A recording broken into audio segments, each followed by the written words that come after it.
بسم اللہ الرحمن الرحیم۔ سامعین، اس ویڈیو کی مدد سے میں ایک غلط فہمی یا بدگمانی یا بہتان تراشی کو نگیٹ کرنا چاہوں گا۔ علامہ اقبال رحمۃ اللہ علیہ سے جو لوگ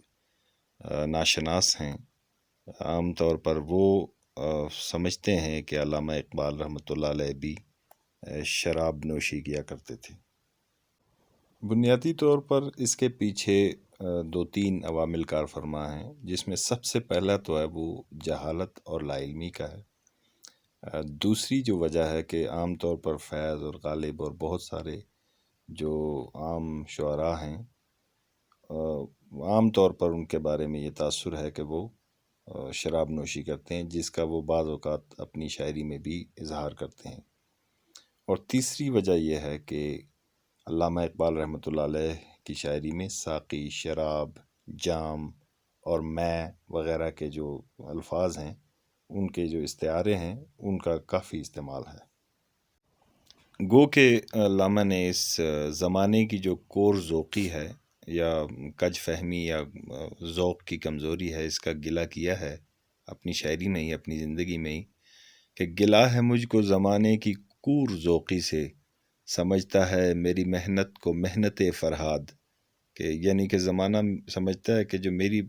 کوشش اور محنت ہے، یہ عشق مجازی میں فرہاد کی جو محنت تھی، شاید یہ وہ محنت ہے، تو اس کا انہوں نے گلہ بھی کیا ہے۔ یوں تو علامہ رحمۃ اللہ علیہ کی جو شاعری ہے، اس میں بے تحاشا اشعار ہیں، ہر ایک کا اپنا کانٹیکسٹ ہے، ایک بیک گراؤنڈ ہے، اس کو سمجھنے کی ضرورت ہے۔ تاہم میں ایک دو اشعار سے واضح کرنا چاہتا ہوں، جیسے کہ انہوں نے کہا کہ مٹا دیا میرے ساقی نے عالم من و تو، پلا کے مجھ کو میں لا الہ الا ہو۔ اب کون ظالم ہے جو اس کو مطلب عام شرابی کی بات چیت سمجھے گا؟ مطلب مٹا دیا میرے ساقی نے، مجھے شراب پلانے والے نے، کون سی شراب؟ جس کا دوسرے مصرے میں ذکر ہے، پلا کے مجھ کو میں لا الہ الا ہو، یعنی میرے رب نے مجھے ایسی شراب لا الہ الا اللہ کا ایسا نشہ دیا، ایسا عشق و مستی دی کہ عالم من و تو، یہ فرق ختم ہو گیا کہ میں کون تو کون، پھر پلا کے مجھ کو میں لا الہ الا ہو۔ اور اسی طرح جب وہ کہتے ہیں کہ وہی جام گردش میں لا ساقیا، شراب کہن پھر پلا ساقیا، یہ ساقی نامے کا شعر ہے، جس میں اللہ میاں سے وہ فریاد کرتے ہیں کہ اے اللہ، وہی پرانی جو عشق اور عقیدہ اور مضبوطی تھی ایمان کی، اسی کا نشہ مجھے پھر کرا دے، شراب کہن پھر پلا ساقیا، یعنی کہ وہ جو پرانا ایمان وغیرہ تھا، جو پرانا ایک کیفیت تھی صحابہ رضی اللہ تعالیٰ عنہم اجمعین کی، اس کیفیت میں مجھے لے کے جاؤ۔ اس کے علاوہ بھی اگر علامہ اقبال رحمۃ اللہ علیہ کی شاعری اور زندگی اور ان کے فلسفے کا اور ان کی اوپر، ان کی حیات کے اوپر جو کتابیں لکھی گئی ہیں، اس کا جائزہ لیں تو جو ان کی ایک شخصیت ابھر کے سامنے آتی ہے، وہ ایک دیندار پرورش کا، بے داغ جوانی والا، اسلام کا شیدائی اور سچا عاشق رسول، اور ایک اللہ کا ولی اور مولانا رومی کا مرید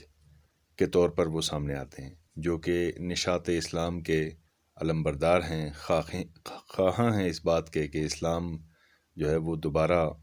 غالب ہو جائے انسان کی زندگی میں، اور انسان کو اور انسانی معاشرے کو اپنا جو حقیقی مقام ہے وہ حاصل ہو۔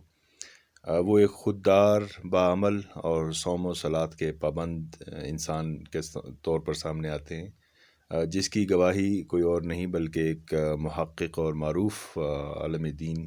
مولانا مودودی رحمۃ اللہ علیہ نے اپنی تصانیف میں بھی کیا ہے۔ اس میں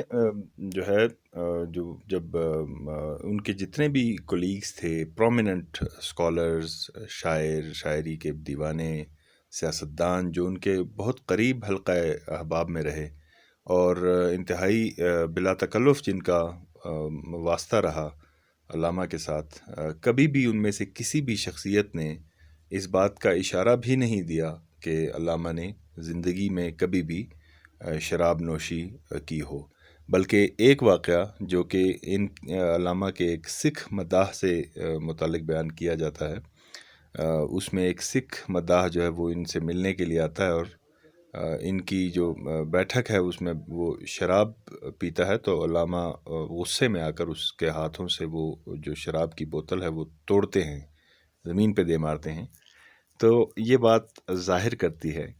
پلس اگر آپ دیکھیں تو علامہ فرماتے ہیں کہ میں مطلب نہ چھوٹے مجھ سے لندن میں بھی آداب سحر خیزی، ایک ایسا نوجوان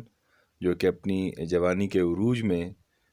لندن اور یورپ جیسے ایک اوپن انوائرمنٹ میں، جہاں شراب نوشی یا ایک اختلاط مابین مرد و زن اس پہ قدغن نہیں ہے، معاشرے کی ایک اور ڈگر ہے، اگر وہاں پہ نہیں بگڑے تو اس بات کی دلیل ہے کہ وہ زندگی بھر نہ چھوٹے مجھ سے لندن میں بھی آداب سحر خیزی، ان آداب کو وہ فالو کرتے رہے، اور یقیناً شراب نوشی کی جو لعنت ہے اس سے اللہ نے ان کو ہمیشہ بچائے رکھا ہے۔ اور اس کے مطلب اس کے اثرات پھر آپ کو ان کی شاعری میں، جس طرح میں نے اوپر بیان کیا، وہ ایک قرآن کے ترجمان کے طور پر، مطلب ایک مرید ہندی لیکن ایک عرب و عجم کے فلسفے کو لے کے چلنے والے، اور ہمیشہ اپنی شراب کو یا اپنی پیشکش، اپنی غزل کو عربی وہ کہتے رہے،